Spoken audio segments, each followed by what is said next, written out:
Yo, what is up, ladies and gentlemen? It is your boy Zeddy here, back at it again with What If Naruto Had One For All. Now, on the last part, I basically left off with a pretty big cliffhanger. I left off with the revelation of who is going to be the man who comes at the shadows. Now, I am pretty sure that like 1000% of you guys already know who this person is. It's Deku. Just come on now. He's his reincarnation. Deku's gonna train the boy up in his mindscape. However, he's only going to get one chance to train him. That being said, if you guys are hyped for today's part, make sure you guys share the video with a friend, leave a like, and that being said, let's get started.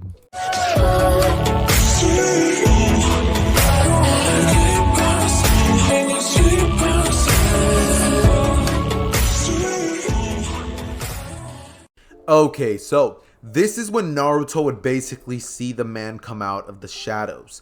The man would be wearing, well, let's just say he would be wearing Deku's future hero costume, because I'm not going to lie to you guys, I have no idea what Deku's future costume is going to be, and neither do you guys. So we're just going to basically assume that it's some drippy green, that it's a drippy green suit or something, right? That's what we're going to assume. That being said, Naruto would look at him and say, "Who are you?" And the figure would come out as he would say, "My name is Izuku Midoriya. Hey, nice to meet you. Looks like you're my reincarnation." Naruto would hear that and be like, wait. What reincarnation? What are you talking about? Deku would look at him as he would be like, "Yeah, you're my reincarnation." As Naruto would be like, "What?" You know, he'd do that weird raspy voice. He'd be like, "What are you talking about?" And Deku would say, "You know those abilities that you have when your strength just doubles or quadruples, or sometimes you let off an aura that just isn't natural?" Naruto would be like, "Yeah." As Deku would say, "Well, that's my quirk." Naruto would be like, "What's a quirk?" And Deku would look at him as he would say, "Well, to put it simply, quirk is basically an ability that we have on my world. It basically grants us the ability to, have our own unique powers. Basically, as it sounds, it's something that is unique to us that makes us quirky." Naruto would be like, that makes sense." As Deku would then look at Naruto and just be like, "Yeah." As it's at this point that he would say, "And you've inherited that power from me. Whether you just inherited full cowling or the rest of my quirks is still a mystery. However, I need to train you up and make sure that you're able to use this power, because I am limited on time with how much I can train you up. I'm sealed within this marking, and I only have about, let's say, 2 days to train you." It would be 2 days in the Mindscape world, but in real life, it would be like a millisecond, right? That's basically how long everything is in terms for Naruto. That being said, Deku would proceed to rush at Naruto as he hits him with a blow to the stomach with so much speed and force that Naruto gets flung into the Nine Tails' cage. Naruto then gets up holding his head and said, "You're gonna be sorry you did that," as he would activate full cowling and use 10%. Immediately, Deku would blitz behind him and he would emit a black substance from his hand as he would say, "Black Whip!" He would immediately grab Deku in a Spider-Man-like fashion and fling him onto the ground, as Naruto would just be like, "Yo, chill." And it's at this point that Deku would just start emitting his smokescreen quirk. In case you guys don't know, One For All comes with 7 other quirks. And for those of you who do not read the manga, you guys are probably going to be sitting here like, "Yo, why'd you just spoil that?" Dude, it's a smokescreen. It's not that big of a deal. That being said, Deku would basically show that to Naruto, and Naruto would just be like, "He's so fast." As Deku will then stop right as he's about to hit Naruto and say, "Looks like we got a lot of work to do, but seeing as you can handle 10% of One For All off rip, this is going to be pretty simple for you." He would give him a big, bright, cheesy smile, and Naruto would say, "Let's get to work." As it's at this point that Deku would look at Naruto and smile. He would proceed to, for the next 2 hours, basically start teaching teaching Naruto the premises of One For All and tell him its backstory. He would tell him about the foe that he had to face in his world and the fact that he may be unlocking the extra quirks that come along with it. He doesn't know yet, however, only time will be able to tell that. That being said, Naruto would basically proceed to get a little bit of training montage with Deku, and Deku would basically show him how to emit One For All throughout his entire body. He would start putting him on to, how to how to channel it through everything, and he would even show him how to use some of the other extra quirks. Even though he still doesn't have them yet, he's showing him just in case they do appear. He's basically giving him tips and tricks on how to improve One For All's percentage, and he would explain to him that if he ever goes over the marking, to only do it in a time of desperate need, because if he uses 100% of it, his limbs will literally just start breaking. So yeah, Naruto definitely keeps that in check, and he's not going to be like Deku to where he just breaks his body every time he gets into a fight. You know, Naruto doesn't need to do that. That being said, by the end of the 2 hours, Naruto would have ended up getting to a percentage of 30% control over One For All, after being taught how to properly distribute it through his body. That being said, this one we will now go back to the real world, and Deku would wake up about 2 minutes later, as Kakashi would be tapping Naruto on the head. Naruto would wake up and immediately he would activate full Cowling, as he blitzes Kakashi and holds a kunai to his neck. Kakashi would just be thinking, so fast. As immediately Deku realizes what he's doing, he drops the kunai, and Sasuke just looks at Naruto as he's just like, Naruto. Naruto would look at Sasuke as he's just like, this power, it's so incredible. Kakashi would have a sweat drop going down his face, and this is when he would say that team passed. He would begin to explain that the purpose of the bell test isn't exactly to test their strength, however, it is to test their teamwork abilities, because in the real ninja world, you can't do everything by yourself. Therefore, you need some strong-willed teammates and a lot of cooperation to be able to make it out there in the ninja world. That being said, this is when Kakashi would basically tell them all they all passed. And by the end of everything, Sasuke would just go up to Naruto, which is just like, dude, what was that? Are you adapted with lightning chakra? Naruto would look at Sasuke as he would say, yeah, something like that. Not gonna lie, Loki got interrupted there. But anyways, as I was saying, Naruto would basically proceed to tell Sasuke he doesn't know what this power is. And Sasuke would just be like, huh, interesting. Naruto would just chalk it up to, yeah, it's chakra or something like that. And Sasuke would honestly have no reason to not believe Naruto. I mean, he saw it with his own eyes.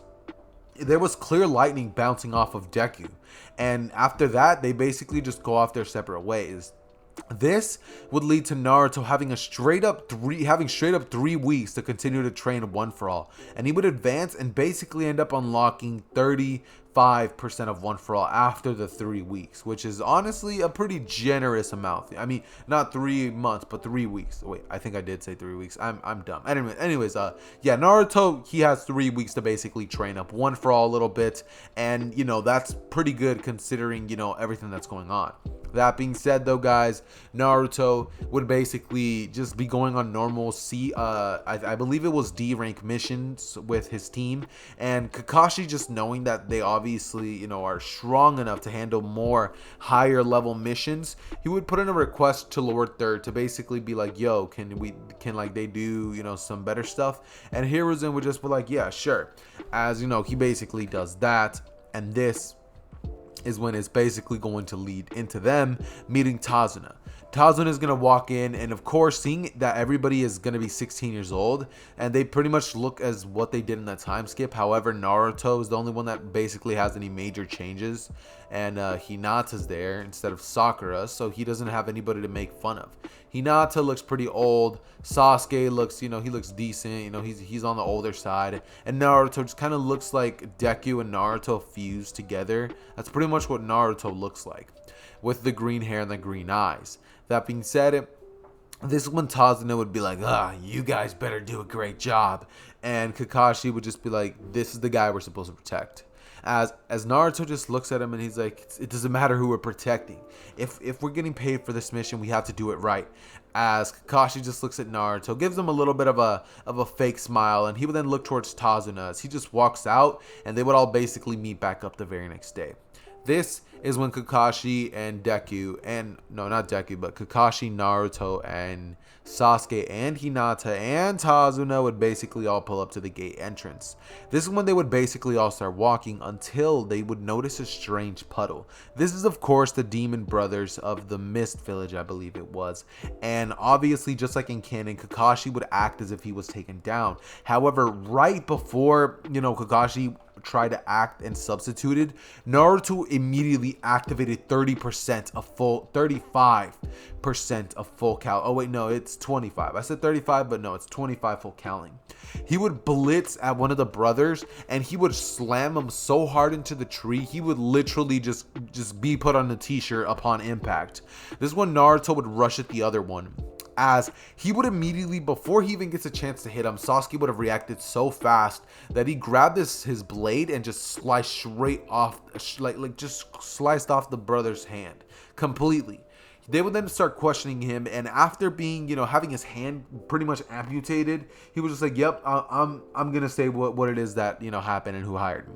He would explain to them that this man by the name of Gato is the one who was behind this, and of course they would continue walking, now knowing that there's definitely going to be people waiting for them. However, Naruto, Sasuke, Hinata, basically the whole team would be like pretty lit about this. They'd be like, "Bro, I love you." As Tazuna is just like, "Wait, you're not mad at me?" Everybody would just be like, "Nah, not really. I mean, if we pass this mission, it'll show that we're a little stronger than what they think we are."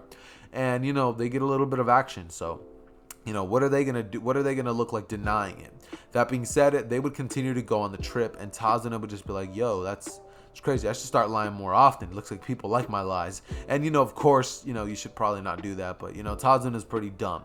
That being said, this is when they would continue to travel for about 2 hours until a giant blade would basically come spinning in at Naruto's direction. Naruto would immediately turn on full cowling as his perception and reaction time would speed up. Naruto would dodge the blade as it gets embedded into a tree. This is when Zabuza would land there, and of course Kakashi and Zabuza would have a fight very reminiscent to the one in canon, because they're both amped. Kakashi's using his Sharingan, Zabuza, not Tazuna, but Zabuza is using his, more refined techniques and stuff like that. However, the outcome of this basic battle ends up being Zabuza as the winner. Because, of course, just like in canon, even though they are a little aged up, he basically still ends up trapping Kakashi in his water prison jutsu after catching him off guard. That being said, Naruto and Sasuke would immediately act, as Naruto would turn himself into a demon when shuriken, to which Sasuke would throw. He would basically split in two, just like in canon, and immediately get Zabuza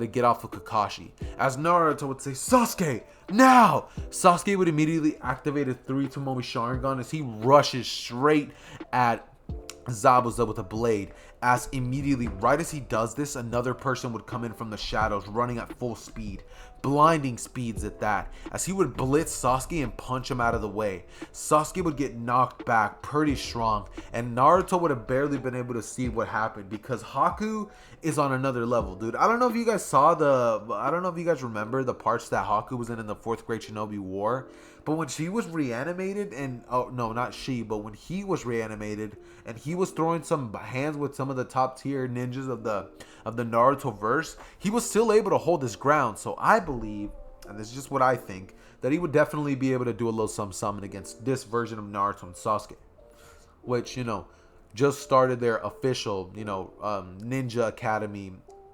Wait, no, not Ninja Academy, but Ninja Lives, right? Their Ninja Lives. Yeah. That being said, this is when she would basically blitz Sasuke. Naruto, after seeing that, would immediately rush at Haku.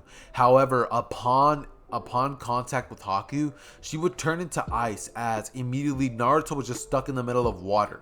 As the ground below them would begin to basically start freezing, or the water below him, he would basically be surrounded by a bunch of mirrors. However, this is when Naruto would start looking around, and Senbon would come flying in right at Naruto's neck, trying to go for vital points, because this version of Haku had 2 more years to get hardened as a shinobi, as well as being under Zabuza's control. So he definitely got a little bit of that dark side to come out after all this time.